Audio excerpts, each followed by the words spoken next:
tribal area, like up north, where Indians kind of reservation stuff, but not on a reservation. Okay. But where they built over.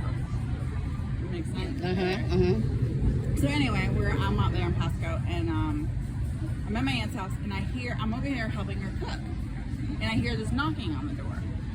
Now it's her at the stove, me at the counter, and I remember this because it was a weird situation. The dog that they had left, the dog jumped up like somebody knocked on the door, and I turned to the door, and I went over, and I was like, so I heard somebody knock. And I said, Anthony, somebody knocked at the door, and I opened the door, and I looked, and I pushed the screen door open, and I was like, nobody there. That's really weird.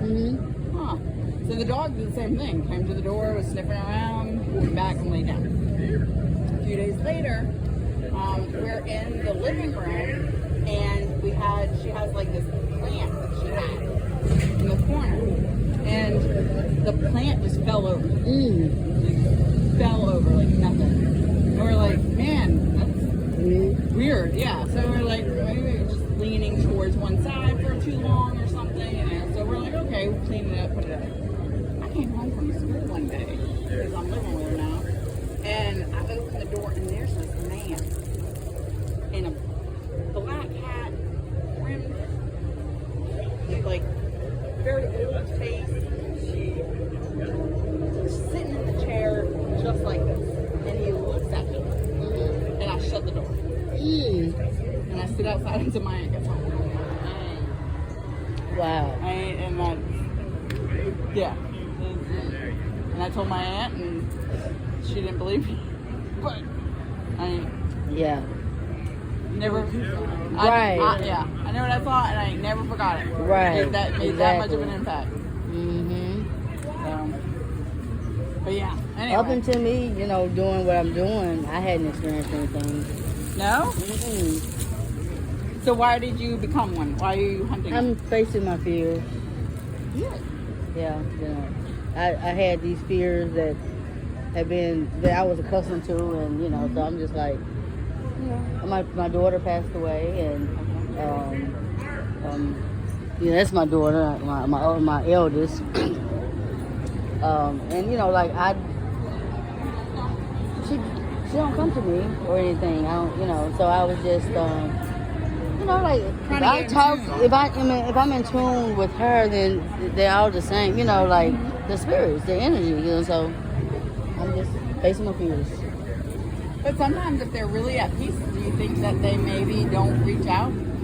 I don't know. This is all I'm trying to understand. As much as I can. Yeah, possibly. Because I know, like, I always... It said she was at peace. I mean, there's certain songs that we used to listen to together, and one night, Monica came on, because that was one of our songs, Monica. Before You Walk Out My Life. It just played on my phone, like the last few seconds. It just played. I'm coloring. It's like 3 in the morning, and it just played on my pen. Random. Yeah, and there's other songs as well. But that's how I know. Somebody's speaking to you. Yeah, that's her. Because them are our songs. Yep. And then very subtle, like, but it's yeah. Maybe I haven't been into. Maybe I'm not in tune to it. Maybe so I'm now not that's picking what it you're up. trying to do. Okay. Well, my grandmother, when my grandfather passed away, she heard my grandfather whistling, and he wasn't there. Right, yeah. Nobody else heard it. So it happens. Well, I appreciate you talking to us. What's your name? Michelle. Michelle. I just heard him say. Yeah, they call Shell. Here I am, Terrell.